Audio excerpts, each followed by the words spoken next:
And welcome back to the Purple Fufu podcast, where we talk about nothing but the Vikings defense and its failures.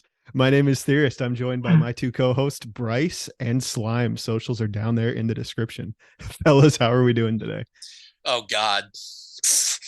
I don't know, man. I was screaming at the TV the whole game on Sunday. Let me just tell you that.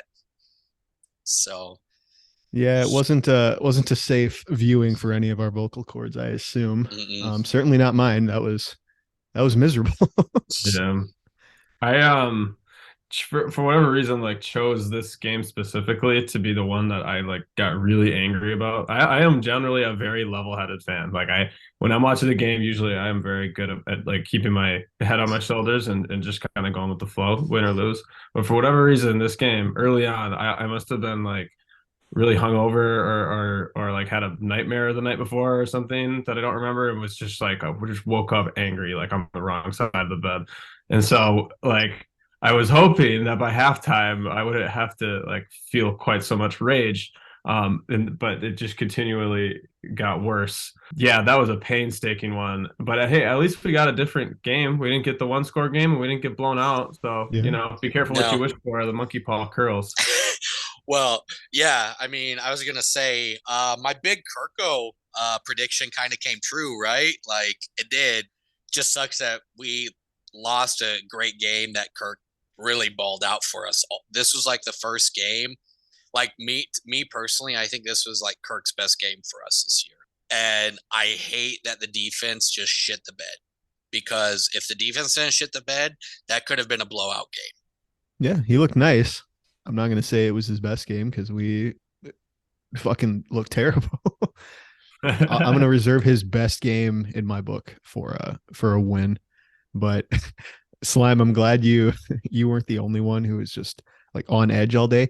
It felt like, and it feels like all of our losses, especially on Vikings Twitter, elicit like the most vile and upset reactions from everybody across the board. Like the worst tweets of the year always come out during these awful losses. Like we saw it with the Eagles and Cowboys, we saw it with the Lions on Sunday.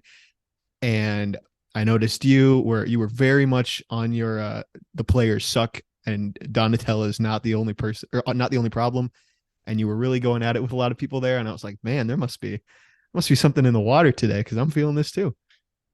Yeah, I was like all wound up. I don't know.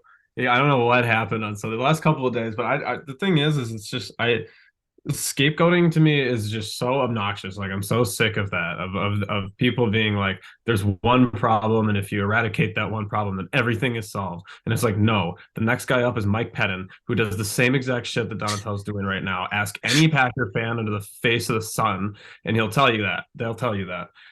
So that's not the solution. And instability at this point in the year, and breaking that trust. Just because it's a defensive coordinator doesn't mean that the players don't see you fire somebody that's, a big part of the team, and that's probably pretty close to a lot of those players. They don't like that. They see that as disloyal. And so I don't understand what that camp is about. I don't understand what the fire Donatel right now camp hopes to accomplish. Really, this defense isn't going to get better overnight. Kendricks isn't going to get faster overnight. There's too much. There's too much wrong right now. Yeah. So I did say on Twitter to fire Ed Donatel, but at that time it was the emotions that got me, because it's just, Vikings game gets me emotional no matter what game it is. But yeah, I completely agree with you, Slime. Firing Donatel this year is not going to do anything. I'm not saying that he's not part of the problem, because I mean his scheme is really complicated, and our defense just, we don't have the players to fit his scheme at the current moment. That being said, I think we're going to see a lot of defensive changes come the off season with a lot of our aging vets. I think we may try to get younger, either in free agency and especially the draft. It's a-okay to say fire Donatel on game day. I'm pretty sure I said fire Donatel on game day. We are game day tweeters at heart, and we always will be. We can say whatever we want with no consequences, right? But I think we're all in agreement on this. I'm glad you brought it up. They're not going to fire Donatel. during the season. They're probably not. They're 99% not going to fire him over the offseason. And like Bryce said, it comes down to the players just aren't good enough for this scheme yet. It is a hard scheme. Luke Braun made a pretty good like analogy on his podcast. It's like going from if you make nothing but vanilla cakes, you run a bakery, you make vanilla cakes, and you slide from like Mike Zimmer to someone else from like that sort of scheme. You go from vanilla cakes to chocolate cakes. What they're doing now is going from vanilla cakes to cherry pies. And another one that he made was when you're an employee at a new company, you get about 6 months of runway, right? Before you can start being expected to make contributions. They've been at this since August. So I know I've been really hard on the learning curve period should be over, but I'm starting to come around on that I didn't give them enough patience there. Yeah, and I mean, it's tough because like I understand that like the fired Donatell thing. Like if you want to go ahead and do that in the off season, that's fine. Like I think that's a completely different discussion to have. But yeah, I mean, like it's funny. Like I want to sit here and talk about how shitty the defense has been, and I want to sit here and talk about how terrible the scheme's been. Um, but it's difficult because like so much of it's been bad that I don't even really know where to start. And that's why like sometimes I get misconstrued for like trying to excuse Donatello, and that's not what I'm trying to do because he's been awful this year too. You have to be able to learn how to adjust to these things, to your personnel. But the personnel is so bad that it's like I don't understand how we can look at it as a singular issue. Like the proof's in the pudding. If you watch the game tape back, you'll see Cam Bynum in quarters just not take the over route to the middle of the field when he's, that's his assignment. Pretty clear. You'll see Cam Dantzler just get absolutely fried on a fucking cover 3 when he's the deep corner. And it's like, how do you coach that out of them? Like you can't coach these guys to know their assignment and to do their assignment. So I'm also addressing the press conference today too, where Ed Donatel brought that up. Like, I kind of think that we're not executing very well right now or whatever he said. I like excuse that because that he said everything else there is to say at this point. I see it when I watch the games and I see it when I watch the tape back. Yeah, I mean, also you guys, we also have to think about Cam Bynum probably wasn't going to be the starting safety at this point in the season next to Harrison Smith. Losing Lewis Cine has really hurt this scheme. I'm 100% like on board that if Lewis Cine was healthy and available, I feel like he may be a difference maker for this defense. Because I don't know if you guys saw this, but Pat P even told Cam Bynum was like, watch Sewell when he went in motion, he pointed at him to guard him, and Cam Bynum, I don't know if it was just like a miscommunication thing, but Cam Bynum went the complete opposite direction. So I personally think that if Lewis Cine was healthy, I don't think Cam Bynum would be on the field as much as he is. I would like to believe that, but it's tough too because like we don't really know. I don't really know anything about Lewis Cine other than that he like runs fast and hits hard. Like I've seen it. I've watched him play at Georgia a little bit, but it's like, can I verifiably say that I think the rookie safety that we drafted is going to be better than Bynum's been this year in Donatel's scheme? I don't know. Yeah, I mean, we can talk about like whether or not Cine would be the savior of this defense. I don't think it would be. I mean, he's not going to play the rest of this season. Slime, you brought up a good point where it's like Bynum is getting cooked on these miscommunications. Dantzler is getting gassed by guys like DJ Chark on these assignments that are supposed to be safe for Dantzler. Like at the end of the day, it doesn't matter what you protect them with because there's only one Harrison Smith. On Sunday, there were 0 Harrison Smiths. And the fact that Bynum can't make a simple pass off in his own coverage, leading to a wide open Jamo Williams, or the fact that Cam Dantzler is going to get boat raced by a guy who's not even that fast. Like at this stage, I don't even think it really matters what Jordan Hicks and Eric Kendricks do. Like, yeah, it sucks that they're not faster, but they're usually making the right reads. in a good time. They're just not fast enough. And because they're in like cover six, like prevent defense all the time, they're going to get cooked too. So I don't know. I don't even know what there is to say. I think the defense is kind of fucked. LOL, quick editor note, they forgot to introduce Booth, so at base federal will be in the next clip, so you aren't confused when he starts talking right now. All right, with my very unprofessional analysis, I'd say obviously I'm just pure vibes, ball knower type of guy.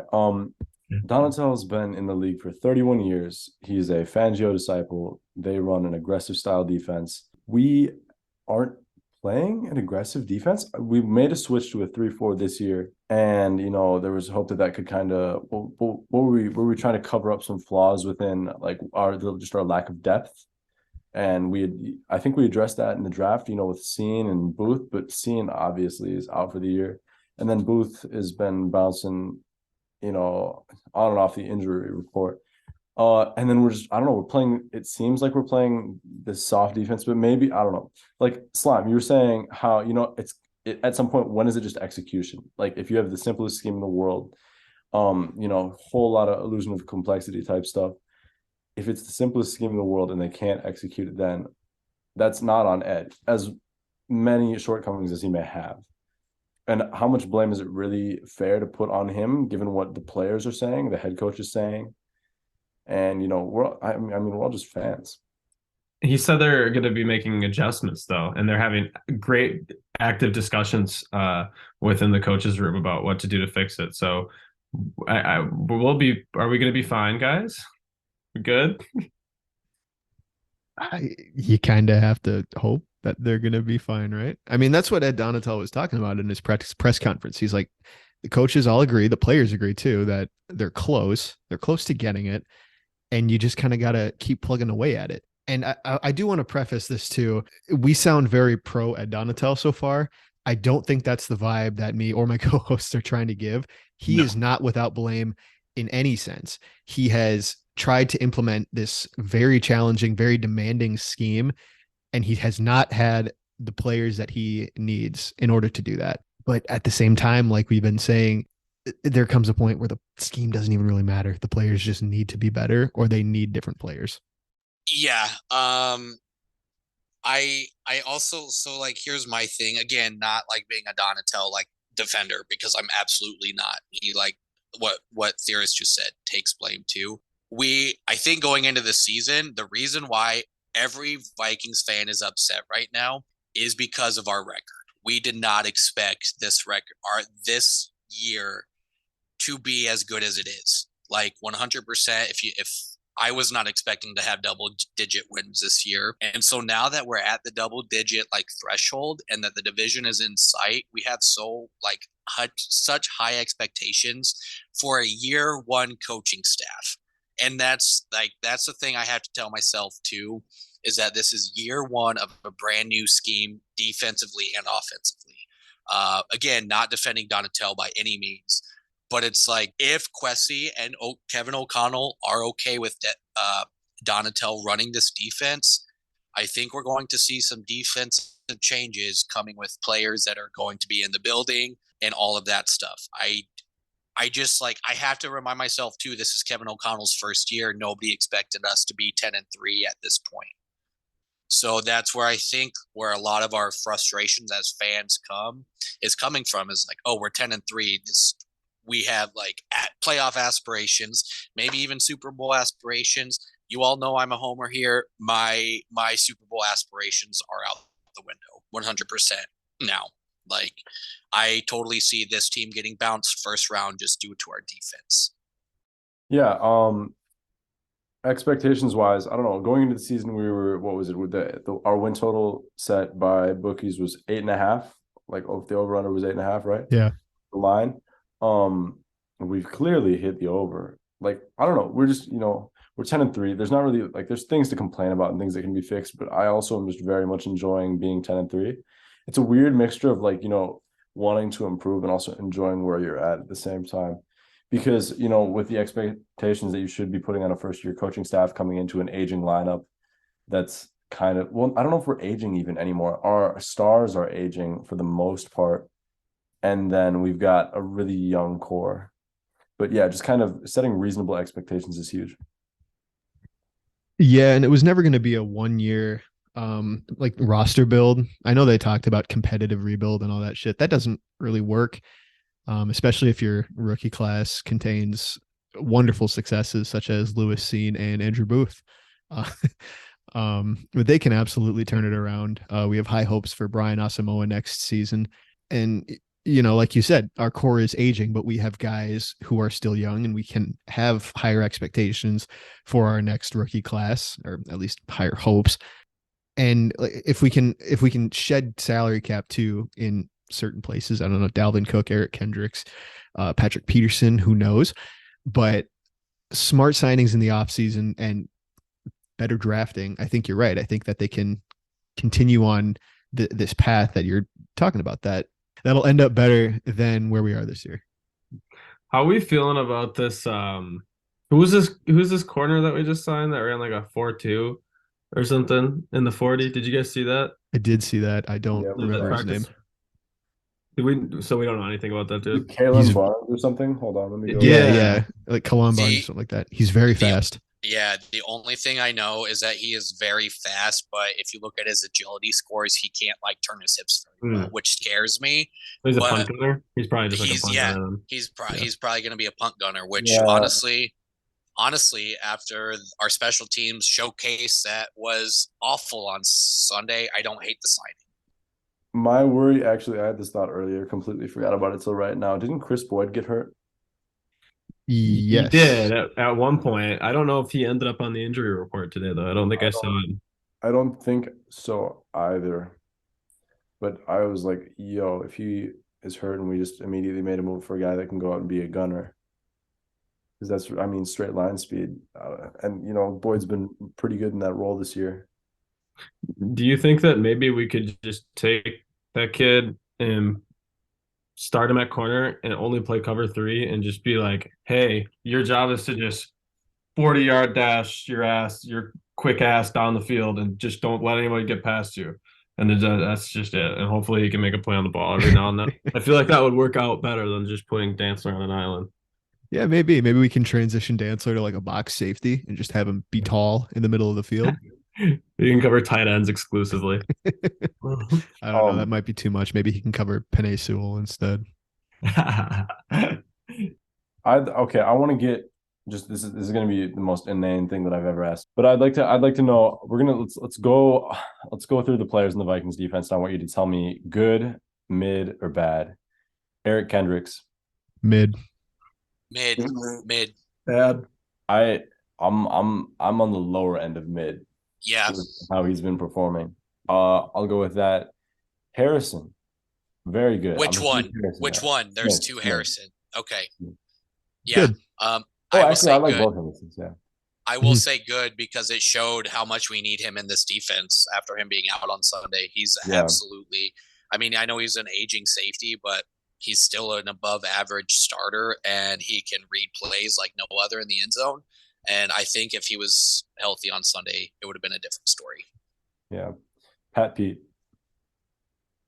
Good. Good. Kind of mid, like on the corner, mid and good. Yeah, I'd say he's mid in terms of a corner scale, but like in terms of performance relative to age, I say he's been pretty good, especially for like with what we have out there. Yeah. Still our best corner, yeah. Yeah. Good at what we're asking him to do for sure. Yeah. Right.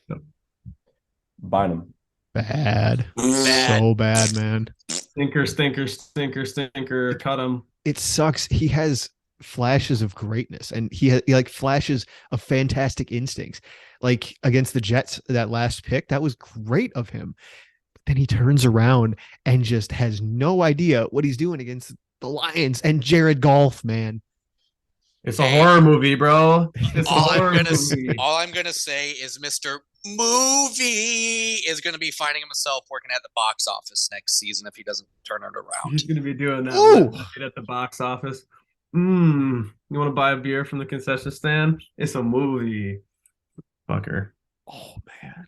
I hope he doesn't listen to this, dude. Double with that smile, little smirk on your face, buddy, out in Bloomington. What do we think of Harrison Phillips? I'm a Good. huge Phillips guy, like the I Vikings think guy he's and good. as a player. I think I he's like good. him. Uh, Good Calvin. yeah, he's good. That's not the energy that I felt on Twitter this week, Slime. Yeah. I mean, the thing is with him is it's like, I just feel like he's very dependent on the players around him to succeed. Like, I think he's a solid player.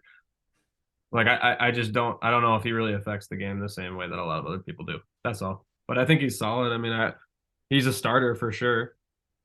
Like, I think that you can be comfortable, especially when Tomlinson's healthy. I mean, that's a pretty nice duo. It's just also tough for me to look at the situation and give him that much props when the run defense has just been god awful all season. So That's I know because That's fair.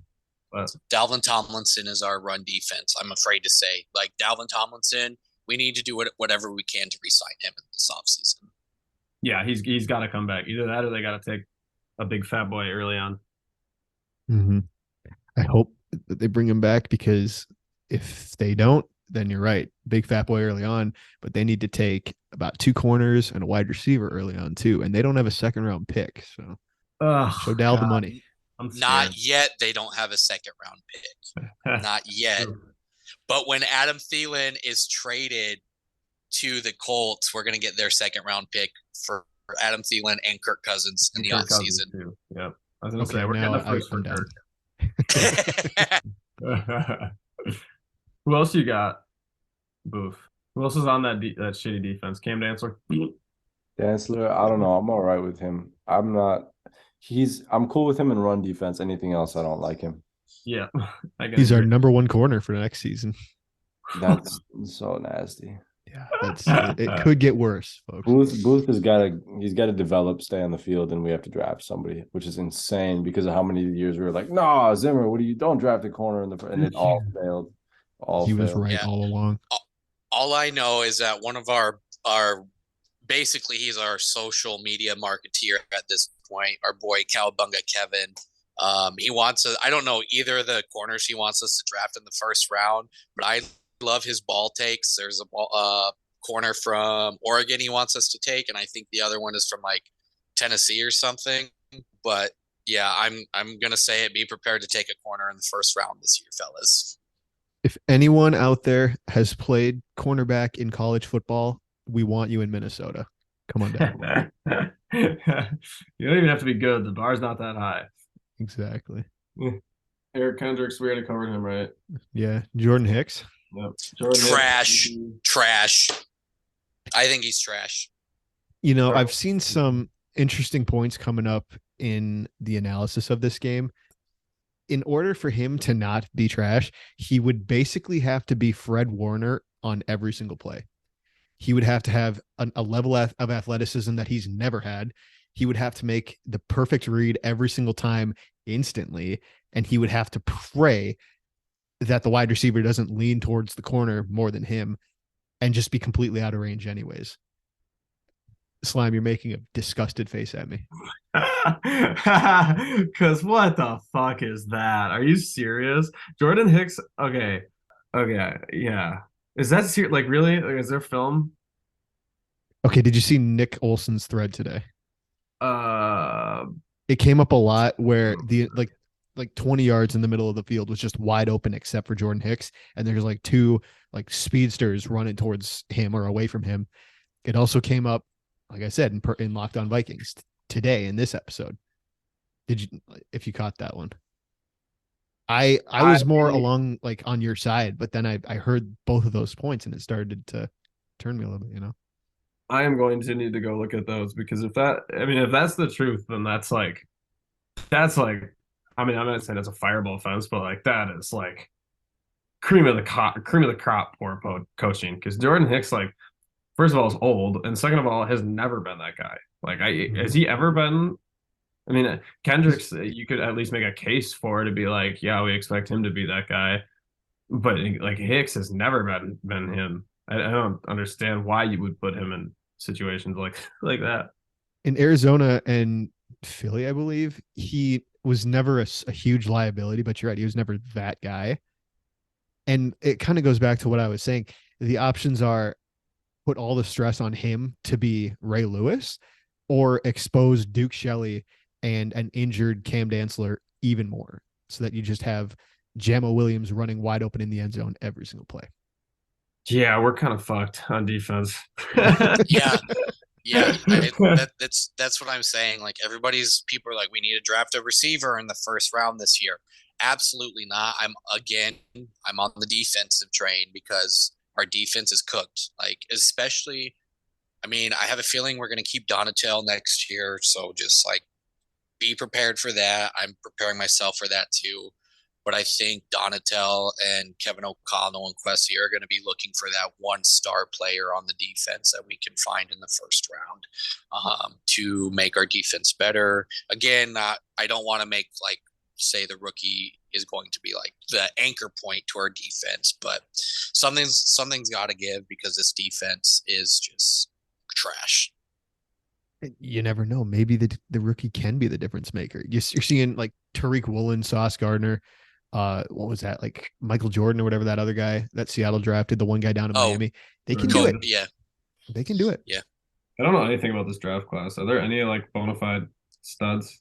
Yeah, Jalen, Keely Ringo. He's a corner out of Georgia. I was talking just defense. Like the only one that I know is like Jalen Carter or whatever his name, the D line or DN from Georgia. Mm-hmm. I'm getting more into the draft as of late. There are a lot of guys who they could take that would be like day one impact players. Good. Well, any final thoughts here on the Jets game? You mean the Lions? God, I've wiped it from my memory. Let's just talk about the Jets game that we won. No, any final thoughts on the Lions? So the only thing, we didn't really talk much about the offense because we all were tired of this defense. But I saw a thing on Twitter that was really interesting, and I could totally see it be plausible. Is that our offense was just like trying shit out this game. Just like because it's the Lions and we have a solid lead in the NFC North, and if that's the case, and I'm like, cool, whatever. But I still think running that freaking pop pass on the 3-yard line when you have your backup center and backup left tackle in, you don't call that. I thought Kevin O'Connell was too cute for a lot of this game. That's me personally. Yeah, they didn't need to do that.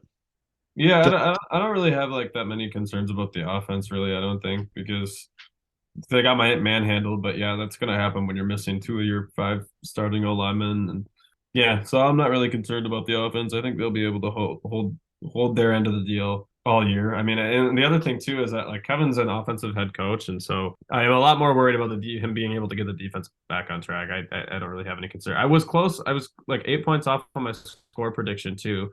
I wanted to bring up that Theorist and I advanced a point in the prediction rankings this week. I remained a perfect 11-0. Just keep that dust off my shoulder there. And yeah, so yeah, bummer. I guess bummer of a game is really. I mean, I didn't have very much fun watching that at all. I'm so nervous for your Colts prediction. It's gonna like command the rest of my week. I'll save that for later, but it's gonna be closer than we think it's gonna be. I feel like I say that every week. I agree. I had one final question about the Colts game. We kind of hinted at it. Before I do, props to Justin Jefferson. You are a god amongst men, as always. What do you guys think of Dalvin Cook? What's the future there? I don't know, man. I love what Dalvin has done for this offense. Like I personally think his prime has passed him at this point. Like he had like 2 really good years, 2-3 good years. I think it's time to trade him or cut him personally. See what we can get out of him. But I think Dalvin's time with us is coming to an end, especially at that salary hit for sure. Yeah, I think that I am, as much as I love Dalvin, I'm ready to give the reins over to someone else. You just also like running back play is so dependent on O-line anyway. Like Dalvin immediately, now that we lost 2 of our starting O-linemen, has had a lot of trouble the last couple of games, and that's understandable. I don't blame it on Dalvin, but it's just not worth the resources that we're putting into him anymore. And sad as that makes me, we just have to make some space. Dalvin, I'm okay with him. He doesn't. It's not running scared, but he doesn't run for contact or like try to fight through it. He gives up a few yards every single play that he has an opportunity just by running out of bounds a little bit sooner or not trying to make a move to stay somewhat within the more reasonable confines of the field. Um, and I don't, yeah, like you were saying, slime ball. Is it the resources that we have? Is it worth investing in him? And it's gonna come up a lot with the next couple of years with some of these aging guys that are getting older, like Thielen, Harrison. If he keeps playing as well as he does, then I don't think we'll get rid of Harrison anytime soon. But some of these other guys, we're gonna end up investing resources in the draft into positions like wide receiver because we don't really have another wide receiver outside of JJ that can consistently put up good numbers or separate or do whatever it is that they need to be doing. And maybe it's the first year in a new playbook, they're not used to it. It's a new scheme, that whole deal. It's complex, whatever. But just some of these guys are getting older and are going to be cap casualties with our salary cap space being, what is it going to be next year? Do we have decent space? No, it's not looking good unless we cut some guys like Dalvin. Isn't it only like a couple million until we make cuts and shit? Yeah. Yeah. So it's Dalvin and Thielen probably are the big ones, right? So does anybody know, is Dalvin's contract, is it guaranteed next year? I don't. Let's check it out. Because if it's guaranteed, I think knowing that we don't have a second round pick, not saying that Dalvin is worth a second round pick as of right now, but I'm saying Quessie's probably going to want to see what we can get for him. But if he has a guaranteed contract, I think it's going to be a lot harder to trade him. The dead cap goes way down after this season. So really, what's it go down to? It goes from 17.7 million to 6.2 million. Oh God, yeah. So if we can't find a trade partner, he's probably a cut candidate, honestly. What will we even get for a running back on a bad contract for his age and what he's like? Do we flip him to the Rams for like a fifth? Like, do we consider that? I don't. Yeah. Go ahead. I would. I would absolutely take that if we could. I don't think we're going to find a trade partner, man. Maybe like a conditional seventh. Maybe 28. If he doesn't look that good. It's going to end up being him, and we're going to do a pick swap if it's anything like that. It's going to be a pick swap. We're going to get like a fourth, and we're going to send like him in like a 2025 seventh. Yeah.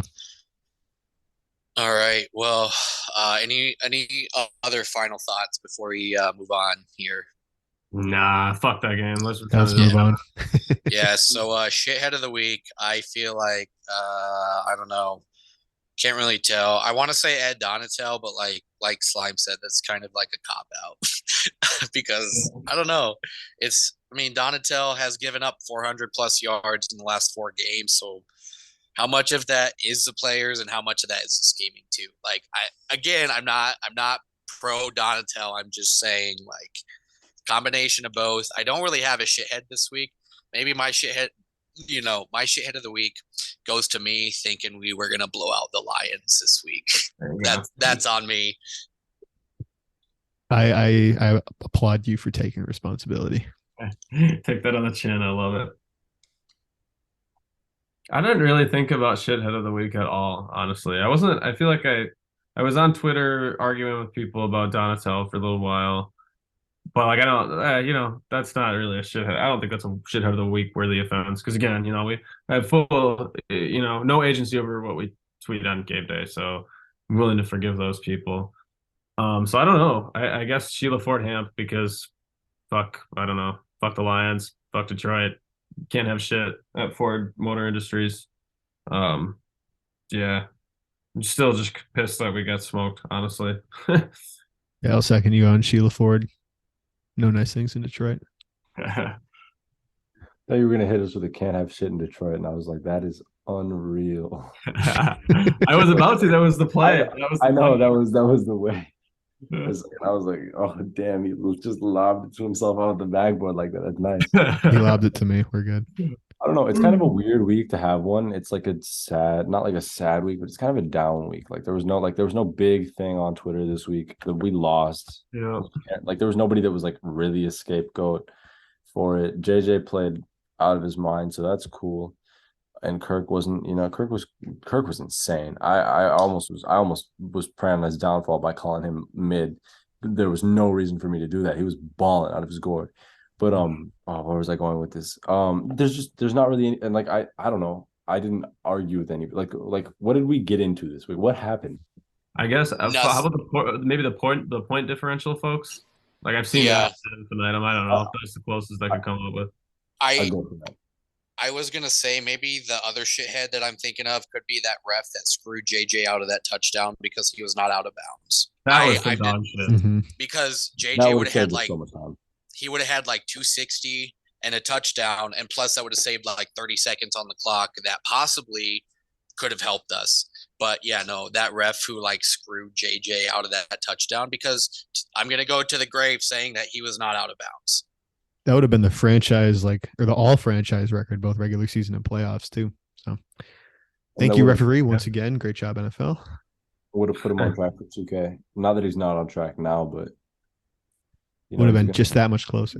Yeah, he would have been. I mean, because what is it? He has to receive for what? Like it's like 120 125 yards a yards a game. game he needs. What is it? Yeah, 125 for the next 4 games. He's at 1,500 right now. He can do Yeah, it. it's gonna be tight. He can do it. He's He can do different. it. We just gotta throw the JJ prayer balls. We gotta stop throwing it to KJ Osborne, getting him his 11 targets a game. Honestly, just stat pad the rest of the season. Who fucking cares? Who cares about wins and losses? Just stat pad Jefferson. Let's break that record. We know that the offensive line goes up when JJ gets targets. It's the Cooper Cup role. If he gets 40 targets a game, it's just going to continue to get better. 60, 70, 80 targets a game. Yeah. It's just going to keep getting better. Every That's a single winning play, formula. target Jefferson, you're winning the Super Bowl. What's taking Kevin so long to figure this out, bro? It seems like a simple formula. I want to say too that if Jefferson does, I'm not saying he will, but if he does break the record this year, there is no asterisk in front of it because Calvin Johnson had 2 extra games when they moved from 14 to 16 to break the record. Jefferson has an extra now that they moved to 17. If we were going to count Calvin Johnson's record as the record now, we're for sure going to count it as Jefferson's when he breaks it this year if he does that. So I want to put that in the universe right now. 0 asterisk next to that. Yeah, turn that shit up. It belongs to Justin. And I believe if he gets like 133 this game, he breaks the all-time, like the Vikings all-time receiving record, yardage record ahead of Randy Moss. So pay that man. That's all I'm saying. Wilfs, you do whatever you got to do to pay that man. Yeah, I give him whatever he wants. I honestly could not care. He was the only thing that we had during 2020, 2021. Only reason that a lot of people watched the games is because he's just electric. And I really do not care what we pay him personally. I just want to have him around forever. I've realized who my shithead of the week is going to be after further deliberation. And it's here's the crazy thing. It's not Vikings related at all. So y'all are going to get an absolutely fascinating one. Oh, it's going to be my barber. My barber is going to be my shithead of the week. He I already know why. sent back to prison. Who's going to cut your hair now? Was he thinking about his actions? I tried to put you on to the barbershop like a while back. I was like, bro, I don't know if you remember that, but I was like, hey, I yo, do. this place smells hard. Barber's nice, man. He's chill. And he is. But he's been arrested like 4 times for this in the past. Like, observe, like, this is like a repeat offense thing. He's gone. He's not coming back. He's not going to be out until I'm like 85. And that's so tragic. He's like, see, the thing is, he's like 55 right now or something like that. Damn. You said he's gonna get out when you're how old? I don't even know. I Are don't you gonna know. greet him? Are you gonna greet him? Are you gonna pick him up? Oh, yeah, I'll pick him up. Yeah. You're driving to the barbershop because your hair is going to be so long. Have you ever seen the music video for The Grinch by Trippie Redd? Yes, I have. You know what? You Yeah, know when he love like that goes song. in the cabin, like picks up the dude from the jail? Yep. That's what is gonna happen to him because I'm mad about my haircuts. Theorist had a good point though. You're gonna have to take him. What'd you say? Straight to the barbershop because your hair's gonna be so long from all those years. I'm just gonna have to become a dreadhead and like let it just grow like The for locks would decades. look good on you though. Yeah, you know what I You've miss? had I them miss before, right? shaving my head. Low key, or like prior to shaving my head, I miss the dreads. Except for like there were a lot. to work with sometimes, and they kind of impede your vision when you're trying to do stuff. Yeah. Fair. I can't relate, but it sounds like a bummer. Get some dreads. No. Bryce, get some Dread dreads. season 23. Bryce, get some dreads. No, you guys want to know what I've thought about doing? 100% honesty, because this shit is going like so thin up here. I've thought about just doing like the beard look, just bald Oh, in the yeah. beard, bald in the beard look. But then I like do the Snapchat filter with just like the bald and the beard. I'm like, Throw on a Santa Claus suit. Santa Claus. You could be redhead Santa Claus. Yeah. I want to get my shit out of the week real quick. So, Boof, you're absolutely right. We didn't really get into it aside from the game day tweeting, which, game day tweeting doesn't count. I do feel bad because I feel like every time we lose, we're a little bit lower energy. And I feel like that we're like today, it's okay. We're all a little bit lower energy after a loss. That said, I'm going to give it to myself for one, for getting so excited about this game. And then getting such a come down, like I don't know, man. Myself, absolutely. And then another one for Ed Donatel, because Bryce, I don't know if you committed to that, but the people want shithead of the week, Ed Donatel. I'm gonna give it to him, and they know why. I appreciate your dedication, but I was not trying to have a scapegoat. I'm for the people. Listener at home, this is for you, bro. This is for you. All right. Well, did we all get our shitheads of the weekend? Yes, we did. All right. So I'm going to start this off right now. Be prepared to see 2016 Matty Ice this weekend. He's dropping 400 on us. He's dropping 400 yards on us. I'm sorry. I know Donatel's like, we're going to make adjustments, but until I see those adjustments happen, Matty Ice is going to look like MVP Matty Ice. I think that's fair. We're talking about the same Matty Ice, right? Like we're talking about Matt Ryan. Yeah, Yeah, quarterback of the Falcons, Matt Ryan. That's 37 years old.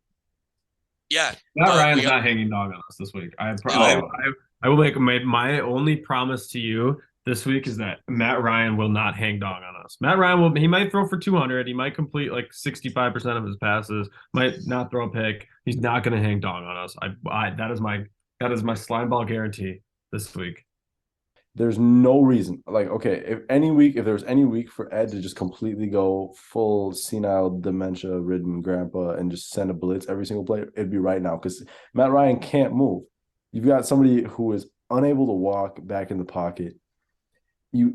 There's no way that I expect to see some blitzing and I expect to see some really aggressive defensive play calls, and we might get burnt a few times, but I still think it's going to pay off. He's going to fumble like 3 times.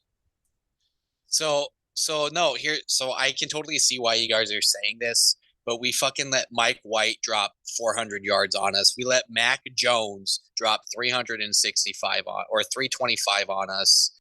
And fucking Jared Goff just dropped almost 400 yards on us. I'm just saying, like, yeah, Matt Ryan is old, but with this Donatel defense right now and the players we're putting out there, it's totally possible to see a vintage Matty Ice game. I'm just saying.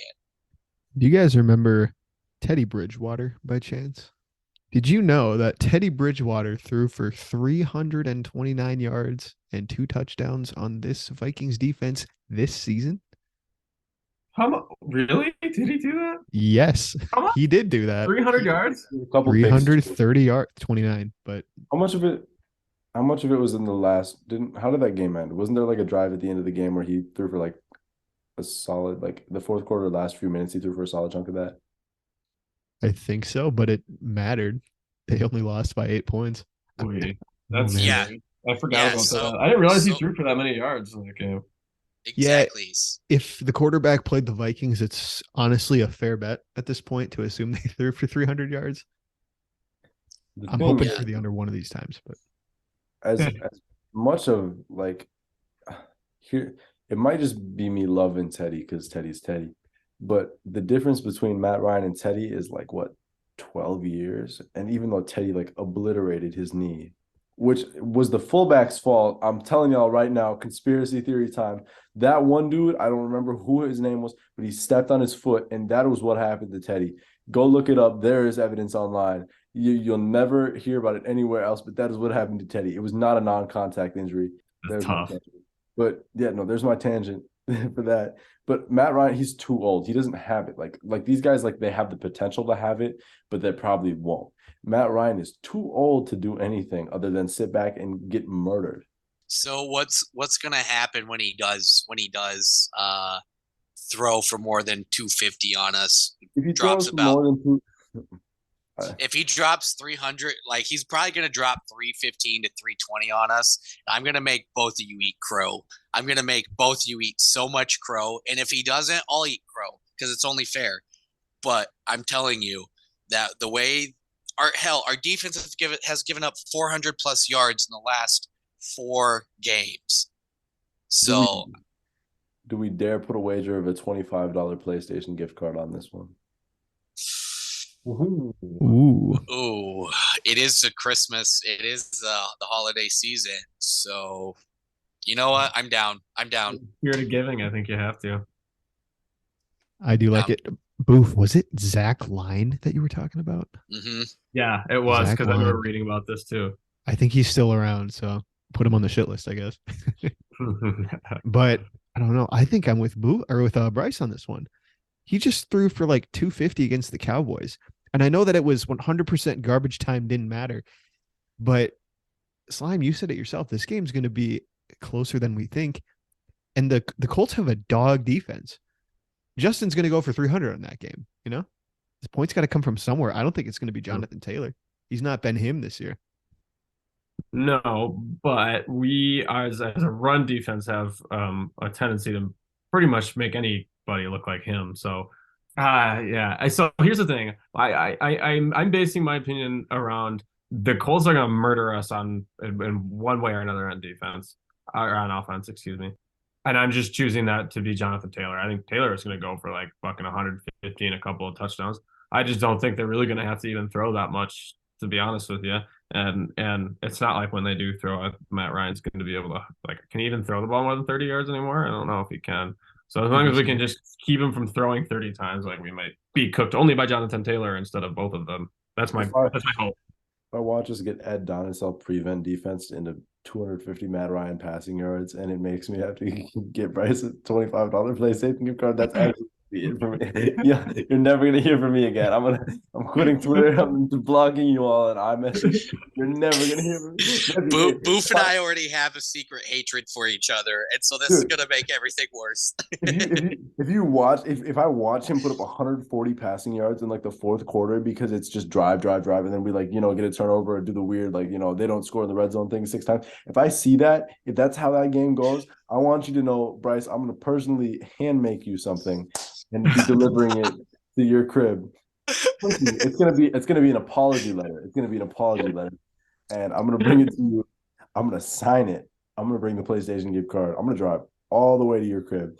I'm gonna make that happen because I don't believe. You know what? I think Ed Donatel is gonna get his life together. He's gonna have some revelation. He's gonna hit his head when he falls over getting out of bed because he's old, and he's gonna it's gonna knock some sense into him where he's like, I gotta blitz Matt Ryan. He's a statue. He's literal. He can't move. I don't know, but yeah, that'd be it for me. That'd be it. Yeah. No, I mean, I'm just saying, like, I want to believe that Donatel is going to change something with this defense, but deep down, my gut is telling me we're going to see a vintage Matty Ice game. I hope you're wrong.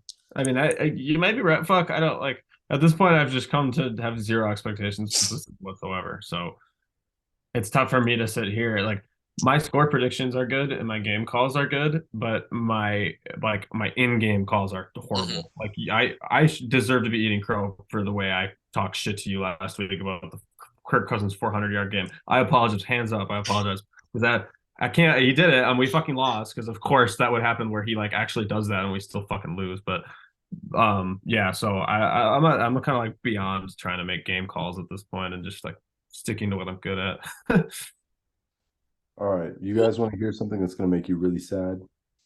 Yes. In his last start against us, Matthew Ryan went 30 for 40, 371 yards, 9.3 average yards per completion, 4 touchdowns, 10% touchdown percentage, 0 picks, 2 sacks. He was sacked twice, and he had a passer rating of 136.6. Do you lovely people remember this game? Do you remember? Do you know what game this is? Do you know what Yeah, game this is? this was the Kirk game where he just fucking like threw 3 picks and one was right to the linebacker. Kirk Cousins legacy game, low key. Yeah. Yep, I remember that game. That didn't happen. That's Photoshop. He's got Yeah, I to was get gonna his. say I have no recollection. I think that it didn't happen. It didn't.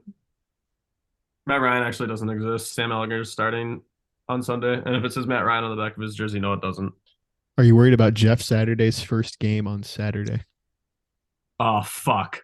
Oh my god! I think we might be in trouble. Oh shit! I Gonna didn't have think run on demon time, and they're gonna go put up 40 on our heads. Good thing I have to work Saturday. I mean, I'm still gonna watch the game, but like I'm going. Me too. oh shit. Oh, A lot are of us you? going. Yeah, a lot of us are going. Damn, yeah, we're gonna have to meet up. Damn it. Yeah, if you're there, hit us up. I Oh, will, Maybe dude. this- I think because Squeaks is coming, and Mhm. I think Kaylee's coming down too, Yep, and GCB's always yeah, there. a whole bunch of people. GCB. Mhm. Yo, Uh, I met GCB, bro. I met him. How is For he? real. Cool. How is he? Yeah, no, he was so chill, man. Yeah, yeah. Shit, he listens. It was super brief. It was super brief. He was working. I popped in to the place of employment, and we just talked very briefly, talked ball. I was like, all right, got to go to Dairy Queen. I'm feeling real hungry right about now. And that was it. And I got to go back Nice. and stop by them. Fuck yeah. I Oh, just yeah, met a dude. whole bunch of people from Vikings Twitter. I met our flag football team on Saturday for the first time. And they're people that theorists have already met, but I met like it's like Milo Grams, who you met, I think, Boof, right? Super fucking chill guy, great guy. Hawks bulbous keister, he's awesome. Like super good Love vibe, dude. Milo. Love Milo. Milo and Hawk both are awesome folks, and then Kev, of course, was there. Yeah, it was a gaggle folks. Love you guys. You guys are great. all right. Well, should we get to final score predictions here? Yep.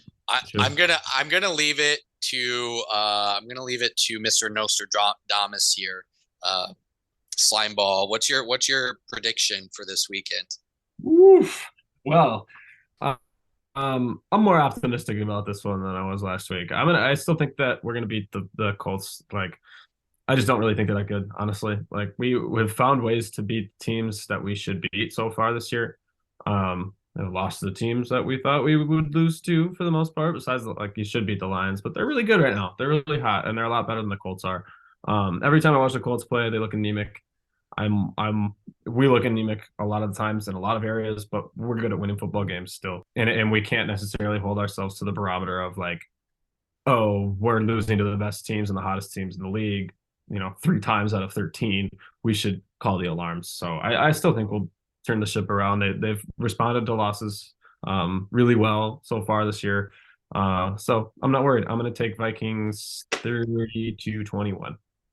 Bryce.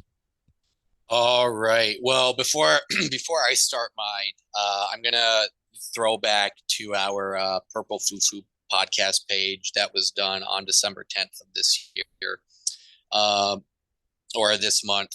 I put out a poll on which jersey you guys want me to get, and it was a neck and neck race, but sticking to my Twitter brand, your boy is going to have to get a Jalen Reagor jersey. He won by 1%, 13 votes. Darisaw had 38%, Reagor had 39%, and poor Hawkinson had 23%.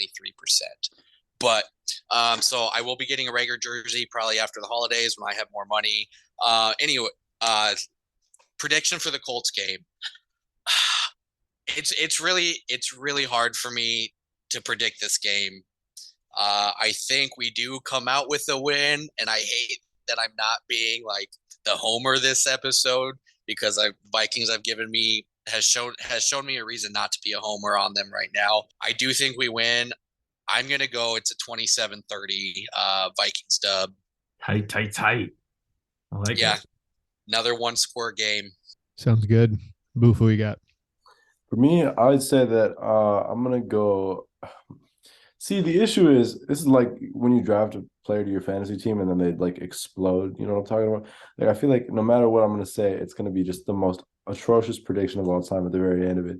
So when we're looking at, this Colts team that doesn't have an offense, has an all right defense or whatever, I'm like my first thought, I was like, okay, maybe we go out there, like a 28-10, 28-17 type of game. But as soon as I say that, Matt Ryan's going to turn into the second coming of Jesus Christ out there. He's going to throw for 350. I'm going to have to go mail that card and stuff and going to do all that. It's going to put me in hell. So I'm going to go with Colts winning 30-23 just because not because I truly believe in it, but because I want the opposite of that to happen. And then if you're really paying attention, the real prediction will be Vikings like 30-17 or 30-14. I like that. I like that. That's a good bit. Play both sides and you can never be wrong. Theorist, can I also say something real quick before you chime in? Yeah, go ahead. So I don't know if anybody realizes, but we're about to have an Ifedi Odenigbo and a Yannick Ngakoue revenge game because they both play for the Colts on their defense. And they were both Vikings legends at one point. Yannick Ngakoue and Ifedi Odenigbo both are going to have a revenge game probably. Okay, so knowing that, my prediction was going to be 16-24 Vikings win. Knowing that, I'm predicting 50 to negative 10,000 the Vikings are going to win. No reason. But yeah, 16-24. I'm playing pretty close to the money line there. A little bit more in favor of the Vikings. I think it's going to be a stupid game. You're right. I think they're going to want to respond. This just feels like a stupid fucking game, dude. Like they're gonna score the Colts now. They're gonna score like one touchdown on the goal line to like Kylan Granson or something like that, and then they're gonna kick a million field goals. The Vikings are gonna be down 14-16 for like the third and fourth quarter, and then they'll have like one Stormer drive for a field goal, another Stormer drive, legacy Justin Jefferson drive for a go-ahead touchdown. I don't know. It's against the Colts on a Saturday. Like, yeah, that's goofy as shit. Exactly. And like this game has implications. Both teams are coming off the goofiest losses of the season. Like I said, the Colts just played the Cowboys. They lost by like 54-13 or something like that. I know. That's going to be a ridiculous game.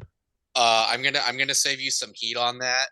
The Cowboys almost lost to the Houston Texans last week. I think you're getting your weeks mixed up because Houston Texans definitely almost beat the Cowboys until like the fourth quarter when Dak just like turned it on, I guess. But the Colts are coming off of a bye week. It looks like that's my mistake. It was 2 weeks ago. The last time the Colts played, they lost 19-54 to the Dallas Cowboys. Goofy game, both sides. It's going to be 24-16, which is a pretty tame scoreline for a very goofy game indeed. But I love it. That feels like, I mean, I think that tracks. Like, I feel like a lot of our goofy games have like really lame, boring scores. It's just the way that the points are accrued is always, it happens in the weirdest, strangest possible way. Yeah, well, like Greg the Joseph Vikings missing a field goal, 23 instead of 24. Like,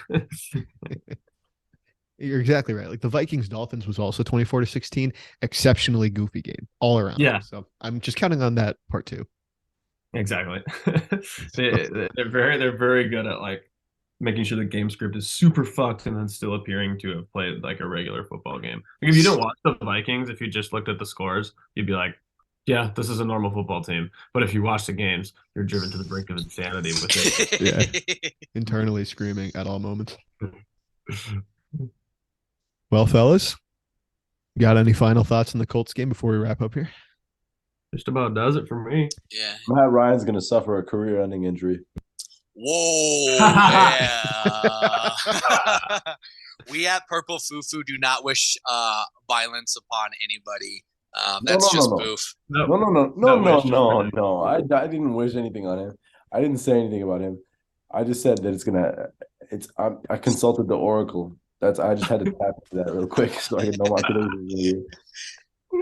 On that note, let's hope that doesn't happen. But if it does, you heard it here first, though. But if it does, you heard it. Yeah, we broke the news first. Give us our credit. Preemptively, prayers up to Matt Ryan. I hope that he can recover from what's about to happen to him. Let's just say he's going to get sacked 9 times. We hope he can recover from that. There we go. Hey, if Kirk Cousins can get hit 67 times in a season, Matt Ryan can absolutely be sacked 9 times this game. Which, yeah, Kirk leads the league in hits, by the way, which is at 67. So, R.I.P. Kirk's ribs.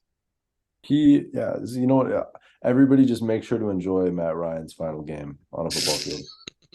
Make sure you really soak it in.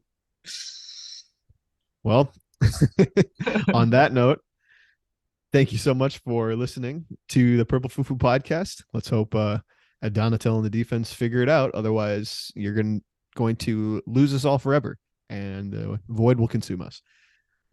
See you again next week. I've been Theorist. I am PFF_vibes slime ball. I am PFF_ regular season 10-3 now. Let's go. I am on occasion at Based Federal, on occasion at Come Thomason. Signing off. Skull Vikings, baby. Skull Vikes.